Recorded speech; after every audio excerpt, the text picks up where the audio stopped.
पानीपत की मिट्टी से निकला देश को गौरवान्वित करने वाला सोना। चोट के आगे भी नहीं टेके घुटने, भाला फेंकने में बनाए कई रिकॉर्ड, ओलंपिक में गोल्ड मेडल जीतकर रच दिया इतिहास। क्या है इतिहास रचने वाले नीरज चोपड़ा की कहानी।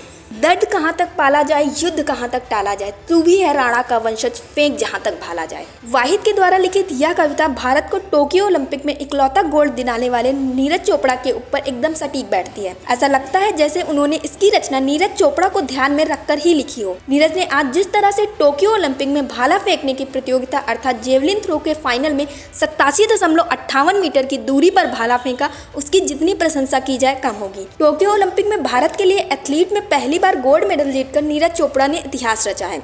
नीरज ने भारत का 100 सालों का इंतजार खत्म किया। मात्र 23 साल की उम्र में इन्होंने अपनी फिटनेस की जो मिसाल पेश की वह हर किसी को प्रेरित करने वाली है। कभी बचपन में 80 किलो का वजन लेकर आलोचना का शिकार होने वाले नीरज के लिए टोक्यो ओलंपिक में गोल्ड जीतने का सफर तय करना इतना आसान नहीं था। इस बीच उन्हें कठिनाइयों का सामना भी करना पड़ा। आइए जानते हैं नीरज चोपड़ा के फर्श से अर्श तक पहुँचने का प्रेरणादायक सफर। दरअसल नीरज बचपन में बहुत मोटे थे, जिसकी वजह से उनके दोस्त उनका काफी मजाक उड़ाते थे, पर इन सब के बाद वह हार नहीं माने। महज 13 साल की उम्र में दौड़ लगाने के लिए स्टेडियम ज्वाइन कर लिया, लेकिन इसके बाद भी उनका मन दौड़ में नहीं लगता था। स्टेडियम जाने के दौरान उन्होंने वहां पर एक दूसरे खिलाड़ी को भाला फेंकते देखा, तो इसमें वह भी उतर गए। यहाँ से उनकी जिंदगी बदल गई। उन्होंने किसी की सुने बिना अपनी फिटनेस पर जमकर काम किया। बता दें कि एक ऐसा समय भी था जब नीरज के पास कोच नहीं था, तब भी उन्होंने हार नहीं मानी। नीरज ने यूट्यूब को ही अपना गुरु मानकर भाला फेंकने की बारीकियां सीखते थे, जिसके बाद मैदान पर पहुंच जाते थे। उन्होंने वीडियो देखकर ही अपनी कई कमियों को दूर किया। शुरुआती दौर में नीरज को काफी मुश्किलें आईं।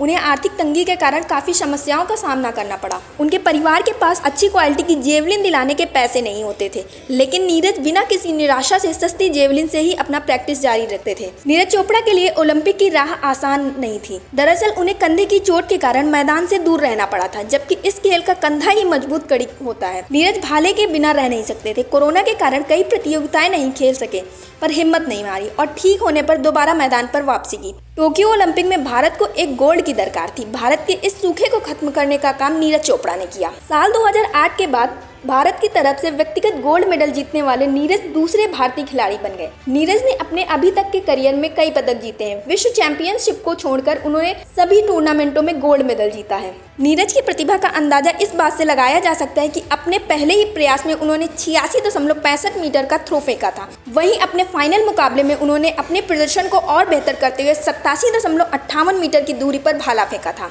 जिसकी वजह से नीरज भारत की ओर से एकमात्र गोल्ड जीतने वाले खिलाड़ी बने और उन्होंने इतिहास रच दिया। ये था गोल्ड मेडलिस्ट नीरज चोपड़ा का संघर्ष। इनके बारे में आपकी क्या राय, हमें कमेंट करके जरूर बताएं। डेस्क रिपोर्ट, अटल टीवी।